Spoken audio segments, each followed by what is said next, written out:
मैं Sanjay Sharma, teacher MS Karma.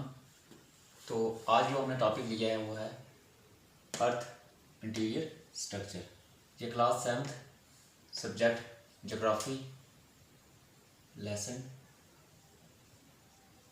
वो है सेकंड। तो सबसे पहले हम अर्थ के बारे में, अर्थ क्या है? The planet on which we live. जिस प्लैनेट पे हम रहते हैं उसे हम क्या बोलते हैं? अर्थ बोलते हैं। तो हमें पता ही है जो अर्थ जो है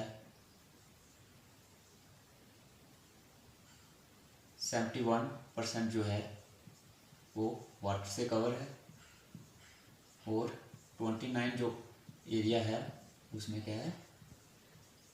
लैंड है। तो 100 में से 71% वाटर है और 29% क्या है? लैंड।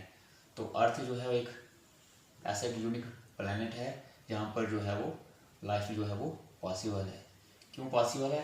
क्योंकि आपको पता ही है जिंदा रहने के लिए हमें एयर, वाटर और लैंड तीनों की ज़रूरत होती है और जो तीनों चीज़ें जो हैं वो अर्थ पे हैं, इसलिए जो अर्थ को यूनिक प्लैनेट भी कहा जाता है।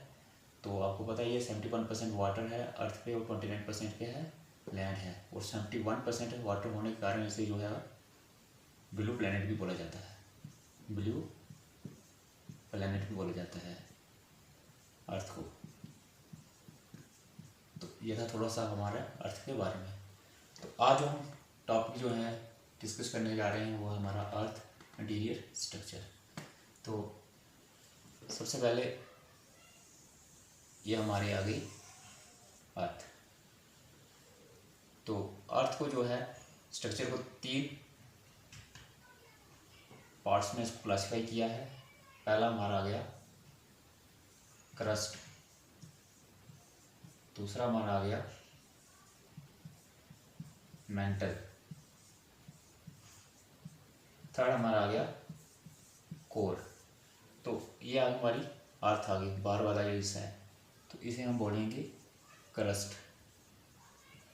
वो जो इसके अंदर वाला हिस्सा है इसे हम बोलेंगे मेंटल। मेंटल को भी 2 हिस्सों में इसको किया हुआ है। एक हो गया अपर मेंटल और एक हो गया इनर। इसके अंदर एक और होती है, उसको हम बोलते हैं, इसको हम बोलेंगे कोर। तो अर्थ को जो स्ट्रक्चर है इसको 3 पार्ट्स में क्लासिफाई किया है, क्रस्ट, मेंटल और कोर। जो बाहर वाली लेयर है उसे हम बोलेंगे क्रस्ट, उसके जो अंदर वाली लेयर है उसे बोलेंगे मेंटल, जो सबसे अंदर है उसको बोलेंगे हम कोर। तो सबसे पहले हम लेंगे क्रस्ट। क्रस्ट क्या है? तो जो बाहर वाली लेयर है जिस पर हम रहते हैं तो इसे हम बोलते हैं क्रस्ट बोलते हैं। तो क्रस्ट में क्या है? सबसे ज़्यादा जो है वो कौन सा एलिमेंट पाया जाता है? ऑक्सीजन। ऑक्सीजन जो है वो सब एलिमेंट से ज़्यादा जो है वो क्रस्ट पे पाया जाता है। इसके बाद जो आ जाती हैं वो आ जाती हैं सियाल, जिसको हम बोलते हैं सियाल। मीन एस सिलिकॉन और एल्यूमिनियम एलिमेंट जो है ऑक्सीजन के बाद आते हैं। उसके बाद आ गया मेंटल। मेंटल में क्या है? तो वो आ गया हमारा सीमा। सीमा मीन सिलिकॉन और मैग्नीशियम। फिर आ जाती है कोर की बात। कोर में आ जाते हैं नीफे। इसका मीनिंग हो गया निकल और आयरन।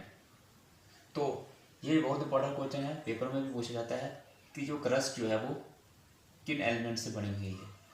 तो आपने याद रखना है सियाल, सिलिकॉन और एल्यूमिनियम। फिर जब मेंटल की बात आ जाती है तो उसमें क्या आ गया? सीमा, सिलिकॉन और मैग्नीशियम।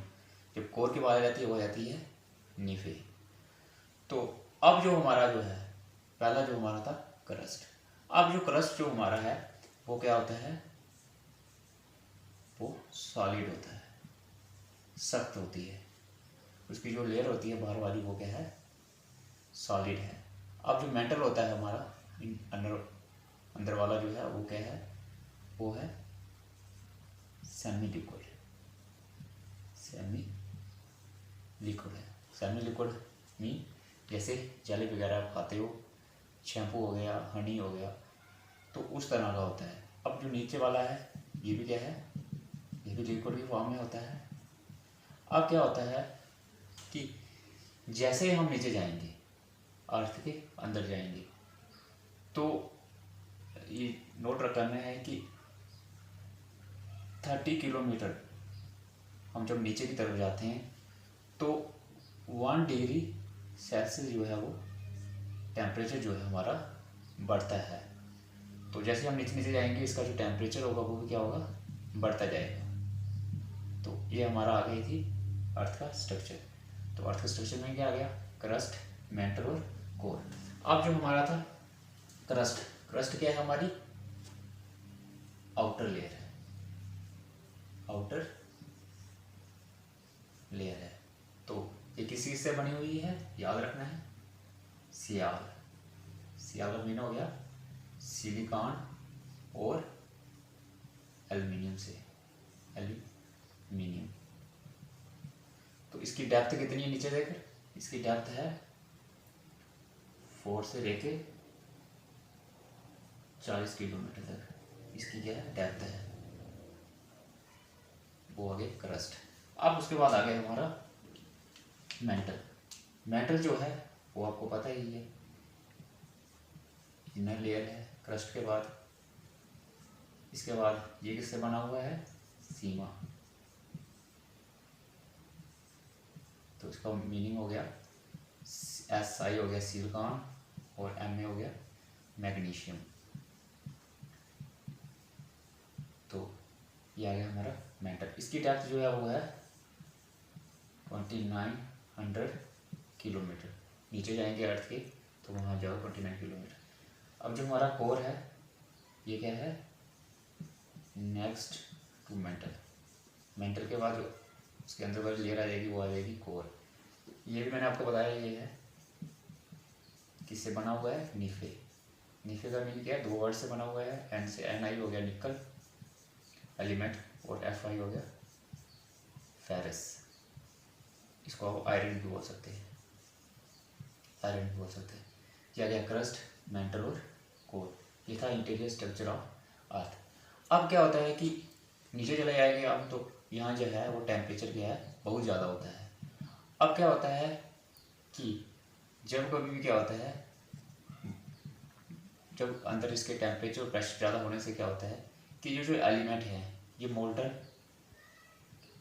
की फॉर्म में होते हैं। जब ये ऊपर आते हैं तो यहाँ जो है ये इकट्ठे जैसे हो जाते हैं।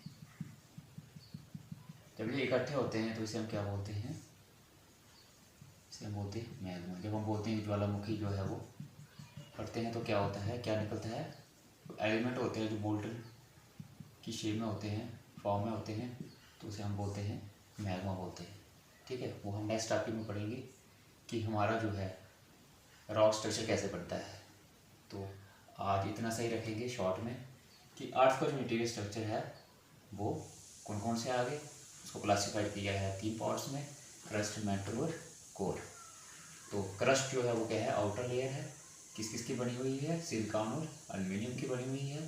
इसकी डेप्थ कितनी है, 4 से लेके 40 किलोमीटर नीचे। फिर आ गया मेंटल जो है क्रस्ट के बाद, वो आगे उसमें कौन कौन से, सिलिकॉन और मैग्नीशियम की बनी हुई है, और उसकी डेप्थ जो है वो 29 किलोमीटर नीचे जाएंगे तो वो हमारा जाएगा मेंटल। फिर आगे थर्ड वन कोर। कोर जो है वो मेंटल के बाद थर्ड लेयर आ गई हमारी। तो ये है, इसी किस किस से बनी हुई है, निकल और फेरस से बनी हुई है। तो ये चीज़ें हमारी जो है बहुत इंपॉर्टेंट है, ये चीज़ें याद करने वाली है। और जैसे में भी आते हैं और ऐसे भी पूछते हैं कि किस किस से क्रस्ट जो है वो किससे बनी हुई है, सिलिकॉन और एल्युमिनियम से बनी हुई है।